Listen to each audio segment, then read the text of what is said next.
नमस्कार। MCom final EFM paper 10th के part 6 में आज हम एक नए चैप्टर नए टॉपिक के साथ बात करेंगे। इससे पहले आपको QT से संबंधित प्रारंभिक जानकारी दी गई थी कि परिमाणात्मक प्रविधियाँ क्या है, इनका उपयोग क्या है, इनके क्षेत्र क्या है, इनकी सीमाएं क्या है, इनके महत्व क्या है और QT की कौन कौन से मेथड्स जो है यूज़ किए जाते हैं उनके बारे में जानकारी दी थी। और साथ में मैंने बताया था आपको परिमाणात्मक प्रविधियाँ बाय प्रोफेसर NP अग्रवाल, यह बुक आपको एज ए बेस लेनी है। और इसमें आज एक नए टॉपिक कॉरिलेशन सहसंबंध के बारे में बात करेंगे। इसके बारे में प्रोफेसर किंग लिखते हैं कि दो श्रेणियों अथवा समूहों के मध्य कार्य कारण संबंध को ही सहसंबंध कहते हैं। देखिए, सहसंबंध जो है हम अपने जीवन में बहुत सारी बातों में प्रयोग करते हैं, बहुत सारी चीज़ों में हम सहसंबंध को तलाशते हैं। वास्तव में हर चीज़ में एक सहसंबंध है। जैसे पिता की लंबाई ज़्यादा है तो पुत्र की लंबाई भी ज़्यादा होगी, एक कॉरिलेशन होता है। पिता बेटे की आंखें भूरी है तो पिता की भी आंखें भूरी हुई होंगी।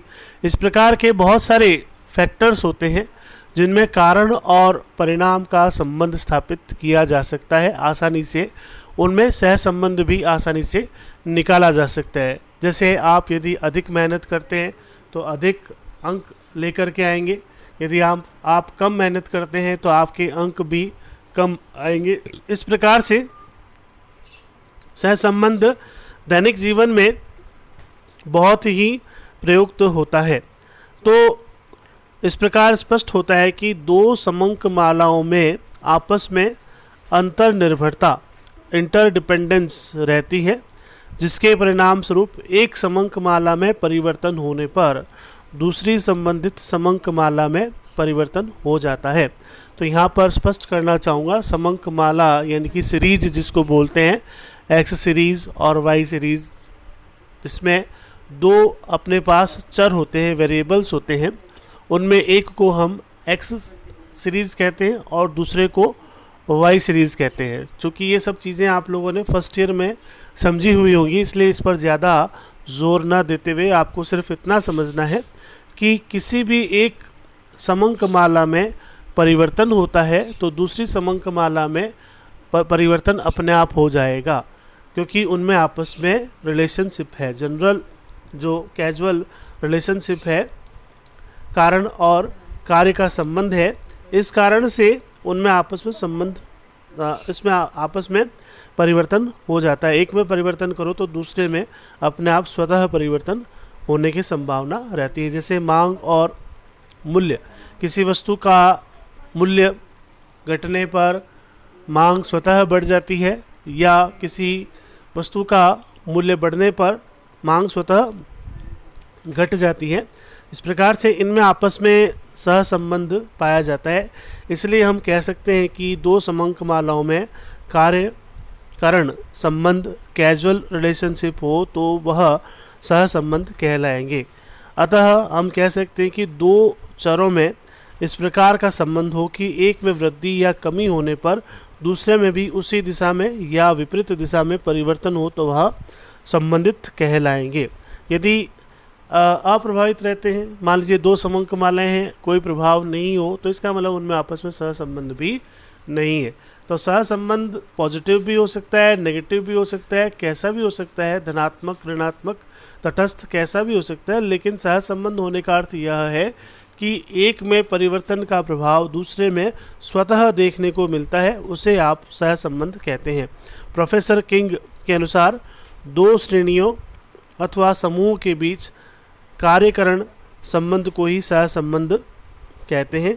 इस परिभाषा में कारण और प्रभाव पर ही विशेष महत्व दिया गया है।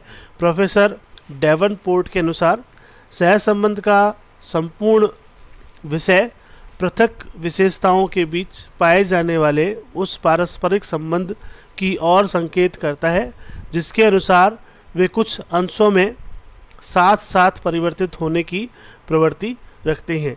डॉक्टर वॉडिंगटन के अनुसार जब दो या अधिक समूह वर्गों तथा समंकमालाओं के बीच एक निश्चित संबंध होता है तब ऐसे संबंध को सहसंबंध कहते हैं। जब तक दो समंकमालाओं के बीच सहानुभूति संबंध स्पष्ट है तब तक इसका कोई महत्व नहीं है।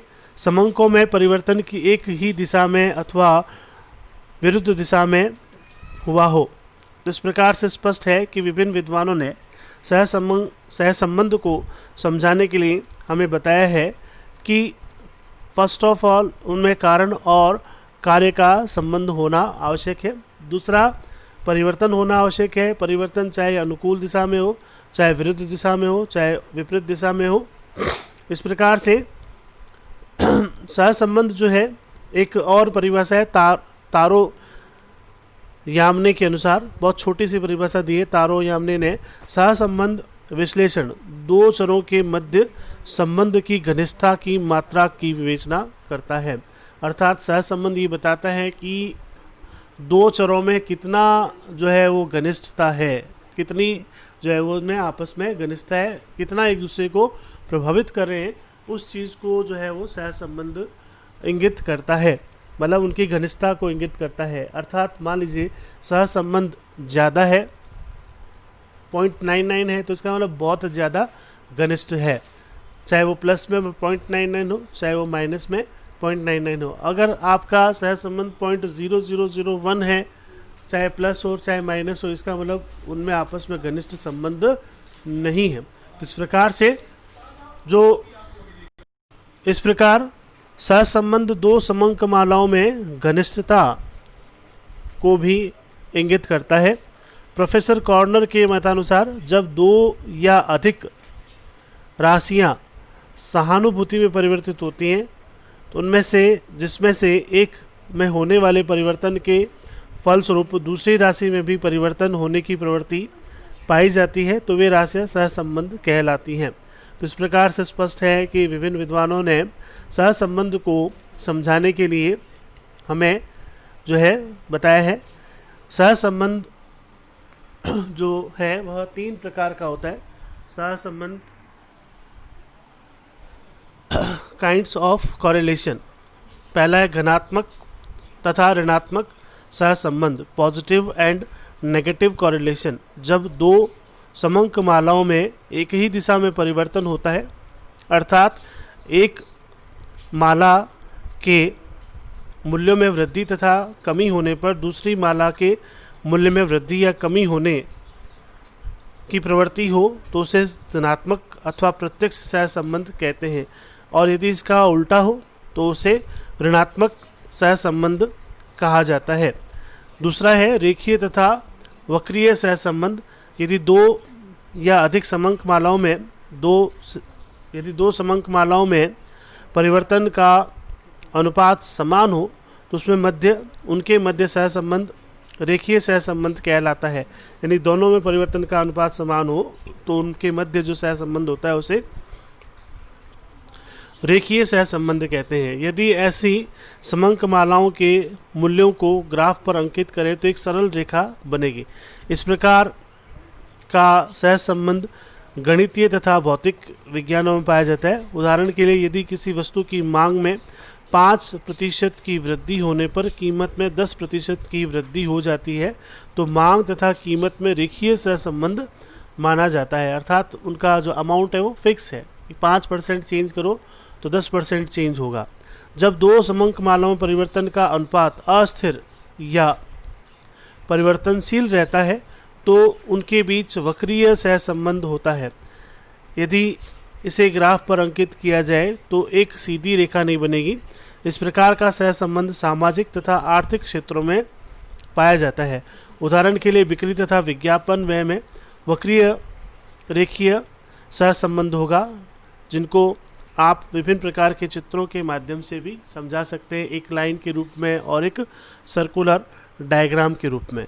और तीसरा है साधारण तथा बहुगुणी तथा आंशिक सहसंबंध। दो समंक मालाओं के बीच पाए जाने वाले सहसंबंध को सरल सहसंबंध कहते हैं। इनमें समंक मालाओं में एक स्वतंत्र माला इंडिपेंडेंट सीरीज तथा दूसरी आश्रित माला होती है। इनमें से एक माला कारण और दूसरा उसका प्रभाव कारण बताती है। जब दो या दो से अधिक स्वतंत्र चर मूल्यों या आश्रित समंक मालाओं में के सम्मिलित प्रभाव का अध्ययन करते हैं तो ऐसे सहसंबंध को बहुगुणी सहसंबंध कहते हैं।